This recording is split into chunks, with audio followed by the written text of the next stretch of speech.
E aí pessoal, tudo bem? O meu nome é Paulo Hatz, esse aqui é o Livraria em Casa. Eu agora só apareço aqui nesse canal pra falar de confusão, então talvez a gente precise mudar o nome do canal pra Confusão em Casa. Eu não sei o que vocês preferem, tipo treta em casa, se bem que confusão em casa é algo que me remete à minha adolescência, talvez. Pode ser um canal sobre confusões literárias ou sobre coisas que aconteceram na minha infância. Bom, o fato é que essa semana passada, mas olha só, eu quero deixar uma coisa clara aqui, tá? Hoje vocês estão vendo esse vídeo na segunda-feira, mas a confusão tá acontecendo ali, a discussão na comunidade literária, ela tá acontecendo no Twitter entre quarta e quinta-feira. Eu estou gravando esse vídeo na quinta-feira, então eu tô gravando esse vídeo no auge da confusão. O Twitter tá bombando, tem tweet de 4, 5 horas atrás bombando, etc, etc. Então eu quero que vocês saibam que eu ainda estou no time. Eu tô no tempo pensando que no momento da gravação, mas vocês vão ver depois que a discussão já acabou e eu vou ressuscitar a discussão. Vamos respirar. Mas o fato é que assim, o YouTube é um lugar que a gente não consegue ter essa velocidade toda como a gente tem em outras redes, mas eu não queria gravar um vídeo de 2, 3, 4 minutos pra outras redes pra falar sobre o assunto, e o YouTube é um lugar que a gente consegue perpetuar essas conversas, essas discussões, e eu acho que a gente consegue ser mais produtivo aqui do que ficar debatendo em Twitter, do que ficar em TikTok, Instagram e tal. Eu acho que aqui é o lugar ideal pra gente ter conversas mais sérias e que, mesmo que a gente faça palhaçada e fale brincando, mas conversas mais, profundas, que é o que eu realmente gosto de fazer na vida. E como eu faço conteúdo literário, eu acho que faz todo sentido a gente tocar nesse assunto, que é da pirataria de livros. Esse é um assunto extremamente complexo, que dificilmente alguém está completamente preparado para falar sobre ele. Então é um assunto que eu sempre tratei de uma maneira muito, assim, sem me aprofundar muito nele, porque geralmente é um ventilador de bosta, gente. Vai voar cocô pra tudo quanto é lado, vai me queimar, vai me manchar, qualquer coisa que eu fale aqui, seja defendendo, seja indo contra, vai ser uma crítica do cacete, mesmo que as pessoas não falem aqui nos comentários, vão falar no Twitter, vão falar em tudo quanto é lugar e a vida que segue. Mas como eu já tô todo cagado mesmo, como já tem gente que não gosta de mim por um monte de razão, então a gente vem aqui e fala sobre o assunto, porque eu acho que é meu papel, né? Já que eu faço parte dessa comunidade, é o meu papel. E contextualizar aqui pra quem chegou e não tá entendendo nada, viu aqui, ai meu Deus, vamos falar de pirataria de novo e tal, ninguém mais aguenta. Porque realmente é uma situação que ela esbarra em tantas questões da nossa vida, independente se literária ou não, que é realmente muito complexa, tá? Bom, vamos lá. Primeira coisa, tudo isso começou essa semana no Twitter e, pelo que eu entendi, começou por conta de alguns autores nacionais independentes que estavam reclamando, criticando, levantando a bola de que os seus livros estavam sofrendo muita pirataria e que isso, logicamente, impacta nas vendas, na renda, no crescimento até mesmo do autor, até eventualmente esse autor conseguir talvez uma publicação mais tradicional e tal, porque precisa de números, né? Não é só de dinheiro, mas também do número. E a coisa foi tomando um caminho muito complexo, porque ela foi entrando numas tretas relacionadas a capitalismo, a acesso à cultura, à consciência de classe e tal, etc. Que, assim, de novo, não é que a discussão ela tenha saído exatamente do seu foco, mas é que essa discussão, ela tem tantos recortes possíveis que eu acho que ou a gente trata todos os recortes, ou pelo menos a maioria que a gente conseguir, ou realmente fica parecendo que tá tudo muito vago, tá tudo muito... a gente não tá se preocupando com todos os pontos, com todas as questões, e é por isso que eu resolvi vir com esse vídeo pra cá sem roteiro algum, tá? Eu tenho refletido muito sobre o assunto na minha cabeça nesses últimos horas e dias aí, e é um assunto que eu já venho refletindo sobre há muito tempo, inclusive, até porque eu próprio já consumi pirataria, acho que provavelmente a grandíssima maioria de vocês também, e não só pirataria literária, mas pirataria de televisão, de série, de filme, de música, enfim. Bom, eu sou millennial, eu tenho 30 e poucos anos. A minha geração praticamente criou a pirataria na internet, porque a minha geração basicamente criou a internet.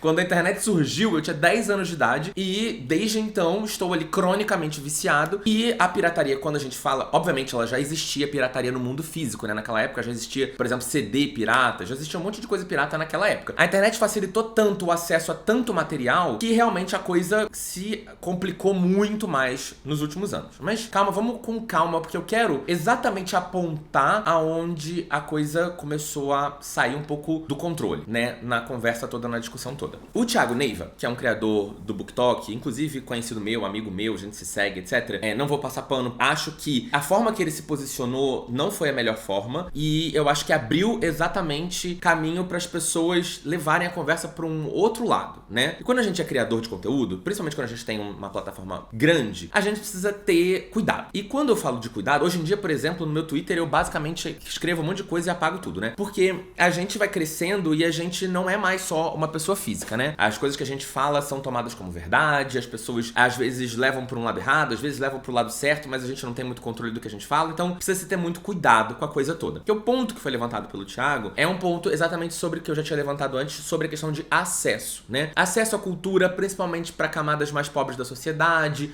toda a questão de desigualdade social e como que esse problema é a raiz de todas as questões, inclusive de onde a pirataria vem. E aí o ponto todo é que sim, sim também. Sim também. Mas esse não é o único ponto que justifica ou que explica o tamanho da pirataria, não só no Brasil, mas em vários outros países do mundo também, mas a gente tá falando do nosso cosmos Brasil aqui, então vamos focar aqui. Eu acho que é de conhecimento de todos que a gente mora num país extremamente desigual, que a renda média do povo brasileiro é de cerca de 2.000 e poucos reais, sendo que uma quantidade absurda de pessoas vive com menos do que um salário mínimo. A gente sabe de tudo isso, que a fortuna tá totalmente presa na mão de menos de 1% da população brasileira e que o capitalismo, que é o sistema em que basicamente quase que o mundo inteiro está sendo regido, é um sistema que acaba acelerando desigualdades, principalmente em países como o nosso, países de terceiro mundo, países que foram colônias de exploração, países que até hoje não conseguiram, por exemplo, se curar totalmente da escravidão, né? Então, assim, é lógico,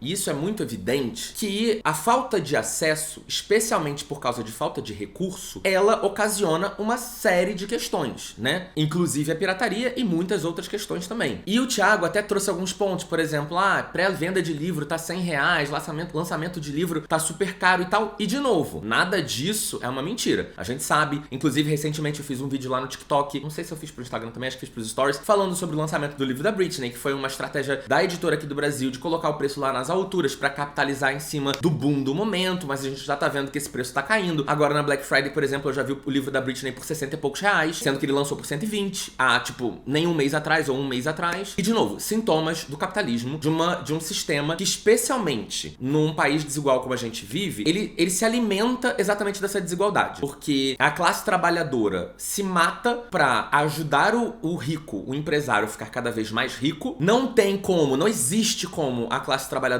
toda prosperar, até por uma questão econômica, né? Porque se todo mundo hoje ganhasse 10 mil reais, 10 mil reais não valeria nada, né? A gente sabe disso. Exatamente porque o capitalismo, a economia como um todo global, é muito sobre isso, né? Sobre diferenciar algumas pessoas de outras, né? E aí, a troco de quê e com que justificativa, enfim. Outro vídeo. Mas o ponto da conversa principal, e é por isso que pegou super mal e gerou toda uma polêmica gigantesca, é que a questão mais complexa quando a gente fala de pirataria é quando a gente fala da pirataria de autor nacional e mais ainda de autor independente. E é por isso que eu falo que o tema pirataria, ele tem tantos recortes. Porque até quando você fala de autor nacional, existem diversos recortes. Por exemplo, eu não posso comparar o Itamar Vieira Júnior a, por exemplo, sei lá, a Gil Domingues, ao Felipe Fagundes, esses dias que eu quero até trazer um dado que ele trouxe, ao próprio Pedro Ruas, por mais que eles sejam autores que vendam muito bem, né? Tipo, a Gil, se eu não me engano, vendeu mais de 50 mil cópias do primeiro livro, até um tempo atrás, já deve ter atualizado isso. Pedro Ruas também já tinha passado de 50 mil cópias há um tempo atrás, acho que no ano passado ele bateu 50 mil do primeiro livro, já deve ter superado isso e muito. Pedro foi inclusive o mais vendido da Companhia das Letras na Bienal, e mesmo assim eles ainda estão muito longe do Itamar Vieira Júnior, que tá chegando em 1 milhão de cópias de Torturado, e Torturado vai ser um livro que vai sustentar o Itamar pro resto da vida. Ele conseguiu a fórmula do sucesso de escrever um livro que garantiu a vida dele pro resto da vida. Que bom, ótimo, maravilhoso, parabéns pra ele, mas é o que eu falo. Não dá pra gente falar de literatura nacional sem fazer esse recorte. E mais ainda quando a gente fala de autor independente, né? Que o próprio Thiago inclusive, né? E dentro até de autores independentes ainda existe outro recorte. Porque existem, por exemplo, as autoras de literatura hot ou erótica, romance, etc., que estão ali sempre figurando no top 20, top 30, top 50 de e-books mais vendidos ou mais lidos na Amazon. E a gente sabe que isso gera uma boa grana, a gente já conversei com algumas amigas, pessoas que estão nessa área. Então a gente sabe que essa galera também vive uma outra realidade diferente da maior parte dos autores independentes que se publicam por Kindle Unlimited também, ou se se publicam só no e-book, ou até tem um livro físico, mas de uma editora que não é bem uma editora tradicional, que é uma editora daquelas mais tipo gráfica, que imprime, você tem que pagar o custo da impressão, enfim, aquela coisa toda. E a gente precisa levar em consideração, que eu acho que esse é um ponto que não foi trabalhado pelo Thiago, mas que eu vi algumas pessoas falando sobre isso, e até a Gil fez um comentário sobre a questão do pobre metafórico. Que muitas vezes a gente coloca toda a questão da pirataria nas costas do pobre. A pirataria existe porque a sociedade é muito desigual e porque as pessoas são pobres e porque as pessoas não têm acesso. E sim, isso também é verdade. Mas a gente sabe, principalmente quando você tá numa classe social um pouco mais elevada, e eu nem tô falando de gente rica não, tô falando de classe média. A gente conhece muitas pessoas do nosso dia a dia que até tem recurso pra comprar livro, mas não compra, porque acha que não vale a pena. E eu digo isso porque eu já ouvi de amigos meus, extremamente próximos, que comprar e-book é um absurdo, é uma loucura. Pra que eu vou comprar algo digital se eu tenho acesso ao PDF no site X, no Telegram, não sei aonde? E esse é um dos grandes pontos quando a gente fala de pirataria. Esse é o ponto mais complexo, porque o ponto da desigualdade social é um fator que a gente sabe, embora existam diversos elementos, diversas estratégias que já existem, lógico, podem ser melhoradas, mas que já existem dentro do nosso mercado nacional para facilitar que as pessoas tenham acesso, né? Existe, por exemplo, o próprio Kindle Unlimited, que você paga no valor cheio R$19,90 e tem uma quantidade absurda de livros para você escolher, nacionais ou internacionais, hypados ou não hypados, mais novos, mais de autores menores e tal. Você tem bibliotecas, você tem, por exemplo, diversos aplicativos e sites como o Esquilo, nem é um publi isso aqui, como o Esquilo, que dá uma quantidade de livros sempre, toda hora, é voucher disso, voucher daquilo, ou você entra, você já tem por causa do seu plano de celular, você tem acesso a um livro gratuito, ou tem aquela faixa de livros gratuitos mesmo, né? Uma quantidade absurda de livros, inclusive, já caíram em domínio público e tal, e você consegue ter acesso gratuito, muitas vezes, além das próprias estratégias que muitos autores independentes fazem de colocar os seus livros gratuitos exatamente por uma estratégia de marketing para fazer com que mais gente leia os livros, conheça o trabalho daquele autor e, eventualmente, no futuro, compre os livros, né? Principalmente num próximo lançamento, ou se esse autor for para uma editora tradicional, enfim. Então, assim, não dá pra gente falar de pirataria quando a gente fala de piratear o livro da Britney, que foi um caso que aconteceu muito, e eu falei disso no Instagram recentemente, e piratear o livro de um autor independente que muitas vezes já está no Kindle Unlimited. E quando a gente fala desse pobre metafórico, a gente tá muito falando dessa classe média que teria como ter acesso à literatura, mas que prefere, por exemplo, não, eu prefiro sair pra uma balada, ou eu prefiro comprar uma roupa, eu prefiro pagar um negócio assim, XYZ, do que comprar um livro que eu tenho ali, ó, tá ali na internet, gratuito. Pra que eu vou pagar por ele se eu vou ter que pagar por algo que eu não tenho como ter de outro jeito que não seja pagando, tirando dinheiro do bolso? E aí isso a gente toca numa questão de princípios, de moral, de escolhas que as pessoas fazem na vida. E até tô falando de autores independentes, né? Por exemplo, eu vi o caso de uma menina que ganhou, tipo assim, ela mostrou o valor que ela já ganhou de Kindle Unlimited em 3 anos, acho que 3 anos que os livros dela estão lá, ela não ganhou nem R$2.000 em 3 anos. Então, assim, como que você vive sendo um autor nessa situação? Porque aí a gente toca exatamente no cerne da questão de onde surgiu a conversa sobre pirataria no Twitter. Antes da gente descampar pra esse lado de capitalismo, hackear o sistema, destruir as grandes corporações, lá. Quando a gente tá falando de autor independente, a gente tá falando de pessoas tão necessitadas, tão sem grana, muitas vezes, quanto a própria pessoa que tá pirateando o livro. Então, é como se, no final das contas, o rico, o milionário, ele tá aqui, ó, na dele, na boa. Mas as pessoas que exatamente têm dificuldade de acesso é que estão se prejudicando. Só pra fazer um comparativo, essa semana, como eu falei, o Felipe Fagundes, o autor de Gay de Família, ele abriu os números dele no Instagram. E eu achei muito legal, porque ele falou, cara, eu vendi super bem esse ano. Ele é autor da Paralela, que é selo do grupo Companhia das Letras, a maior casa editorial do Brasil. E ele tem o livro dele lá, tá indo super bem. Ele vendeu bem, Bienal, aquela coisa toda. Ele vendeu os direitos do livro dele pra cinema/televisão, eu não sei exatamente pro que ele vendeu, acho que foi pra cinema. E mesmo assim, somando tudo que ele ganhou ao longo do ano, tirando o que ele paga pra agência, né? Porque o agente literário pode ganhar de 15% a 20%, 25% de tudo que o autor ganha da venda do livro. E mais o marketing, né? Que ele pagou pra divulgar no Instagram dele, em outras redes, etc. pra fazer o livro vender. Ele falou que se pegar esse valor que ele ganhou e dividir em um ano pra ter um salário mensal, dava R$1.912. Ou seja, não é nem 2 salários mínimos, é um salário mínimo e meio, mais ou menos, menos. E a gente não pode esquecer que é um arquivo digital, pipipipopopó, mas é um trabalho, que deu muito trabalho pra ser feito, né? As pessoas falam, o e-book é um arquivo digital. Bom, a música da Taylor Swift também é um arquivo digital, só pra te avisar, né?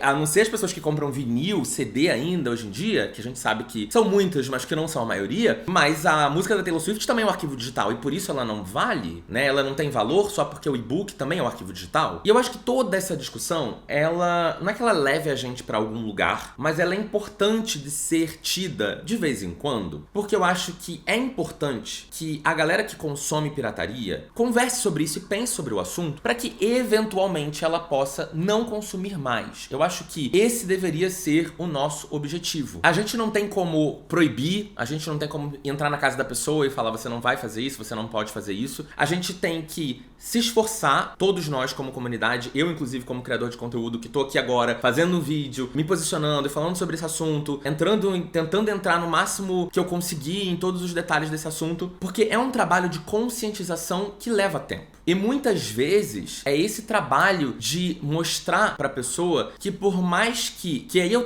não tô falando como pobre, eu não tô falando isso pra pessoa que não tem dinheiro pra comprar o livro da Sarah J. Maas ou o livro da Sara Fidelis aqui do Brasil, eu tô falando pra pessoa que tem como comprar. Eu tô falando pra galera que tem como comprar. Não tô falando pra galera que tem dinheiro sobrando, né? Dinheiro abundante, não, tô falando pra galera que tem como comprar. Todas as discussões que a gente tem na vida, a gente conseguiria resolver grande parte delas se a gente tirasse o nosso sapatinho e colocasse o sapato da outra pessoa. Quando a gente coloca o sapato do autor, e principalmente do autor nacional, e se imagina passando 6 meses, 1 ano, às vezes mais de 1 ano, 2, 3 anos, trabalhando num livro. O Pedro Ruas, quando sentou comigo aqui no escritório pra gravar o podcast, ele me falou que o Enquanto Eu Não Te Encontro foi algo que demorou, tipo assim, anos pra ficar pronto. Tipo assim, 3, 4 anos de idas e vindas, para e volta, até realmente ele terminar e ter um sucesso absurdo que ele teve, né? Se coloca no lugar dessa pessoa que passou anos, né, dedicando tempo, dedicando saúde mental, dedicando dinheiro, porque tempo é dinheiro, se questionando, duvidando se é capaz, se vai conseguir terminar. É realmente uma luta você conseguir terminar de escrever um livro e conseguir liberar esse livro pro mundo. Ter coragem, é uma luta de coragem também, né? De você conseguir colocar aquela sua arte, aquela sua criação pra fora. E aí alguém se sentir no direito de pegar aquilo sem pagar por aquilo. Então, de novo, não é tentando minimizar e falando assim, a Britney merece ser roubada mesmo. Mas a gente tem que ser prático e saber quais são as diferenças. Eu, na minha concepção, eu falo, inclusive do alto do meu privilégio, eu não consumo hoje pirataria de nada. Há um tempo atrás eu via RuPaul no Torrent, sim, que não tinha. Hoje eu pago aquela merda daquele All Present Plus. Só para não ter que... Até por conta de não ter trabalho, né? Mas assim, eu acho que o nosso objetivo, por uma questão moral, de princípio, é a gente sair dessa mecânica de que pirataria é uma grande revolução capitalista. Nós estamos sendo revolucionários. Porque sim, vocês estão com certeza tirando o dinheiro da Amazon, tirando o dinheiro das editoras, etc. Mas vocês estão também tirando dinheiro de uma pessoa física que tem um trabalho e um sonho. Assim como provavelmente vocês também têm, ou gostariam de ter. E lógico, isso não anula a discussão e a questão de que os livros estão caros, de que um lançamento por R$100 é caro pra cacete. E eu não tô falando que é caro porque vale ou não vale, porque custa ou não custa. Porque R$100 é dinheiro pra cacete no Brasil de hoje, né? É isso que eu tô falando. R$100 por R$100 e não pelo produto especificamente. Mas tudo na nossa vida, eu estudei em administração e eu lembro disso muito claramente, foi uma das minhas primeiras aulas, existe o valor percebido pelas coisas que a gente consome, né? Então, a gente pega um celular e gasta 3, 4, 5, 10, dependendo do celular, 1.000, e dependendo do que a gente tem daquele produto, a gente vai achar caro ou barato. Mesmo que ele custe R$3.000. 4, você fala, nossa, eu arrasei, eu comprei um iPhone por R$3.000. R$3.000 ainda é muito dinheiro, mas para um iPhone, você entende que o valor percebido daquilo é outro, é maior do que R$3.000. E o nosso problema do Brasil é que o valor percebido do livro é muito pouco. Principalmente quando ele é um livro digital, é zero. É zero. Mesmo a gente tendo ferramentas como o Kindle Unlimited e por aí vai. Inclusive que no Unlimited toda hora com promoção de R$99, aquela coisa toda que a gente já sabe, né? Então quando a gente que tá nesse lugar, a gente se posiciona sobre um assunto tão complexo quanto esse, a gente precisa realmente ter muito cuidado e muita calma, porque também não adianta vilanizar as pessoas, não adianta você é um criminoso e você é isso e aquilo, porque isso não vai resolver o problema. Como eu falo, eu acho que é um problema que vai demandar tempo, que vai exigir uma questão cultural, da gente lentamente ir passando isso para as pessoas que estão em volta da gente, para as pessoas que vão vir depois da gente, sobre valorização de cultura. E quando a gente fala até de editora nacional, eu até dei o caso do Felipe, que trabalha numa editora nacional, mas a gente, não querendo passar a mão na cabeça de editora, mas a gente sabe as dificuldades que a gente tem no Brasil no mercado editorial, né? A gente sabe como é difícil para uma editora surgir, crescer, prosperar, conseguir comprar os direitos, vender por um preço que o brasileiro tenha como pagar e por um preço que o brasileiro acha que vale pagar. E quando a gente tenta hackear o sistema, fazendo dessa forma, a gente está onerando todo o processo. A gente está piorando mais ainda, a gente está aumentando a bola de neve. Porque a tiragem dos livros ficam cada vez menores, os preços unitários ficam cada vez mais altos, as pessoas compram menos porque elas têm menos dinheiro para comprar, elas vão acabar recorrendo para outros métodos, e aí o mercado vai ter que reduzir tiragem, e as pessoas vão comprar menos porque o preço vai ficar mais alto, e a gente vai numa bola de neve gigantesca, piorando esse problema eternamente. Isso se conecta exatamente com uma coisa que eu falei recentemente em algum vídeo que eu já não lembro mais qual que foi, que eu falo sobre como existe uma diferença enorme de leitores versus compradores de livros no Brasil. A gente vê essa diferença vendo 600 mil pessoas numa Bienal. Num evento caro para entrar, num evento caro para comer, num evento caro para chegar e para ir embora, um evento caro. E mesmo assim tem 600 mil pessoas lá dentro. E como, por exemplo, a hashtag do TikTok é uma das maiores hashtags do TikTok Brasil, que é a BookTok Brasil. Então, ou seja, a gente tem um mercado extremamente próspero, ou deveria ter, né, no caso. A gente tem uma quantidade de pessoas leitoras e interessadas em literatura enormes no Brasil. Muito maiores do que a gente consegue mensurar exatamente porque as pessoas não compram. Além de, eu lembrei do Wattpad, tem mais uma ferramenta de leitura gratuita que é o Wattpad, que as pessoas botam um livro ali exatamente, as suas fanfics ou histórias originais, exatamente abertas para o público conhecer e para eventualmente aquilo ali se tornar algo maior. Bom, em resumo é aquilo. Eu acho que pirataria é sabido por todos, ou deveria ser sabido por todos, que é algo ilegal. Inclusive é um crime, não pode, tá? Mas a gente na vida, a gente faz muitas coisas que não podem, né? Que não fazem bem, que não são saudáveis, a gente faz e continua fazendo. Por exemplo, quando você compra um maço de cigarro para fumar, você sabe que fumar não faz bem, mas você vai lá e fuma mesmo assim, porque você tem um vício, porque você gosta, enfim, não interessa. Mas lá na caixinha do cigarro, tem um monte de coisa lá escrito, isso aqui dá câncer, isso aqui dá não sei o que, isso aqui, olha seu pulmão, olha como é que você fica, o seu bebê como é que vai ficar, etc, etc. E isso, é essa conversa que tá tendo aqui, que tá tendo no Twitter, e que tem que continuar existindo, é exatamente isso. É assim, você quer continuar fazendo essa parada? Tudo bem, mas você precisa ter consciência do que você tá fazendo. Você ter consciência do mal que você causa, porque você está causando algum mal. E isso porque eu até esqueci, nem tô falando, inclusive, de toda a cadeia produtiva do livro, tá? Inclusive de outras pessoas que trabalham no processo, como revisores, tradutores, etc. Essas pessoas também são prejudicadas, não de maneira direta, mas de maneira indireta também, exatamente por conta daquilo, né? As tiragens cada vez menores, né? Os livros vendem pouco no Brasil. Eu tava ouvindo o podcast do Chico Felice esses dias, e ele falou que, tipo, no Brasil, as tiragens, normalmente, de livros não passam de 2.000 cópias. Raramente um livro no Brasil vende mais de 2.000 cópias. Então, tipo, a gente acha que o mundo é Colin Hoover, Sarah J. Maas, Taylor Jenkins Reid, Itamar Vieira Jr., Carla Madeira, e não é. O mundo literário tem uma quantidade absurda de pessoas que estão aí se matando para conseguir chegar nesse lugar, eventualmente, ou conseguir chegar num lugar, pelo menos, de conseguir se manter trabalhando com isso. E as nossas decisões individuais, quando elas são somadas a uma coletividade, elas impactam na vida dessas pessoas e no trabalho delas também. Mas lógico, o capitalismo é um problema, é uma questão, realmente atrapalha que as pessoas tenham acesso, etc, etc. Mas essa é só a ponta do iceberg, existem muitas outras questões ali no meio. E só pra terminar, eu quero fazer só um adendo, porque eu sei que pode talvez vir um monte de gente pra falar, o playboyzinho falando. Gente, eu sou playboyzinho hoje, tá? Só pra deixar claro que eu sou filho de mãe solteira do subúrbio do Rio de Janeiro. Por muitos anos na minha vida, eu não tive dinheiro pra comprar livros mesmo, tá?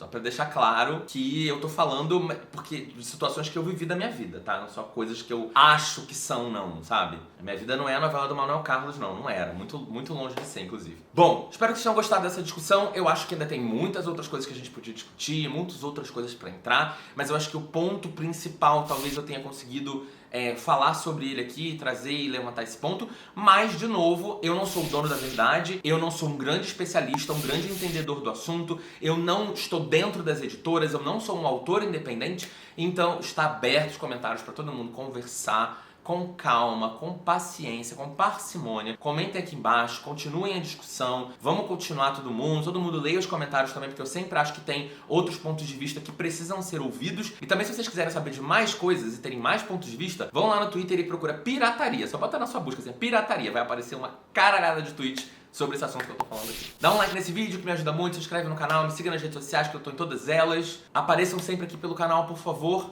Um beijo e até a próxima. Tchau, tchau.